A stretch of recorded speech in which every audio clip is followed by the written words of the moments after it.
Assalamu alaikum wa rahmatullahi wa barakatuh.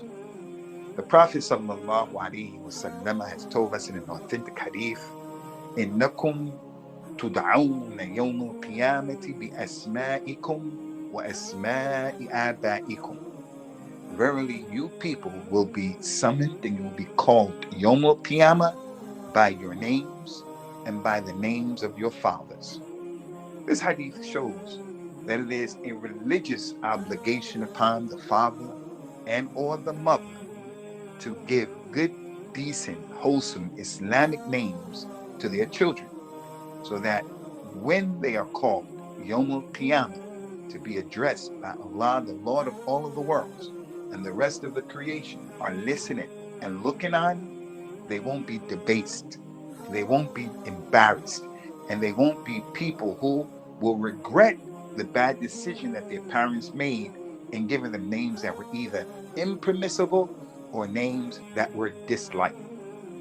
From the names that are impermissible for a Muslim to name his child is the name which shows extreme gratitude. It expresses extreme gratitude that borders on disbelief or polytheism, making shirk with Allah Azza wa Jalla. For an example, a man calling his son Abdu Ali or Abdu Hussein, the slave of Ali, the servant of Hussein.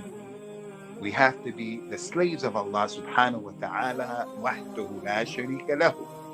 A name similar to that is Ghulam Ahmed, Ghulam Hussein, who's like the Khadim of Ahmed, the Khadim of Hussein to some people, but to others it means the slave of. So it should be avoided altogether.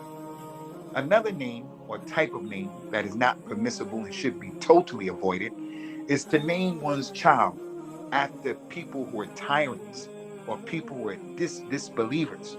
For an example, to name your child Khinzib, which is one of the names of the Shayateen, who comes to people and he disrupts them while they're praying. You can't call your child Shaitan. You can't call your child Fir'aun. You can't call your child Caesar, which means Caesar, the Caesar of Rome. You can't call your child Cleopatra, and so forth and so on. And thirdly and lastly, from the names that are impermissible to name one's child are those names that are descriptions that are solely and exclusively for Allah subhanahu wa ta'ala. Like the name Malik al-Amlak, the King of Kings, or calling a child Allah, or Al-Rahmah, or Al-Qayyum. All of these names are exclusively for Allah subhanahu wa ta'ala.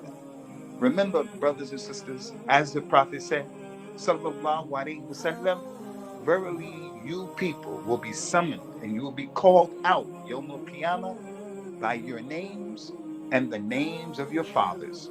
So beautify the names of your children. Wassalamu alaikum wa rahmatullahi wa barakatuh.